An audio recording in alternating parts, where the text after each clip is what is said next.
तर पब्लिक आज ऋषी भाऊचा बड्डे होता. तर नमस्कार पब्लिक, मी तुमचा लाडका यशू. तर आज आपण लवकर आलो होतो दुकानामध्ये कोणीच नव्हतं, मी एकटाच होता. तर पब्लिक इम्रान भैया पण आले होते चहा घेऊन आपल्याला. तर आपण चहा घेतला. तर हे बघा आता इथं किती ट्रॉफिक झालेले आहे मित्रांनो. तर हे बघा बस स्टँडमध्ये किती पाणी साचलेलं आहे.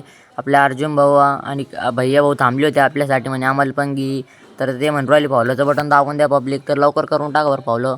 तर आता चाललो होतो आम्ही दाजी सोबत. दाजी हात करू राहील बघा आपल्याला. बघा आपले मित्र येऊन थांबले होते. आपल्या ऋषी भाऊचा बड्डे होता ना, त्याच्यामुळं तर आपल्या ऋषी भाऊ लोक शालबिल. सुनील भाऊ बघा कसा फोटो काढायला तयार झालेला आहे. आता आपला अक्षय दादा म्हणे मला पण घे म्हणलं. बोके भाऊ आता बघा कितीतरी शाल टाकतोय आपल्या ऋषी भाऊला. तर आपला कुसळे भैया आला. आता एक कापायचा होता, केक बीक कापला. आता हे बघा आपला ऋषी भाऊ कसा पळू राहिला, म्हणे मला नको घेऊ म्हणे व्हिडिओ मध्ये. म्हणलं बास्केट. आपला सुनील भाऊ केक कापत होता आपल्याला खायला. तर आज आपण घरी चाललो होतो. तर बघा आपले मित्र भेटले आपल्याला. ते म्हणे तुझेच व्हिडिओ बघत होतो आणि तू चाला म्हणे समोर. चला म्हणलं मित्रांनो तुम्हाला पण मी आपल्या मिनी ब्लॉग मध्ये घेऊन टाकतो.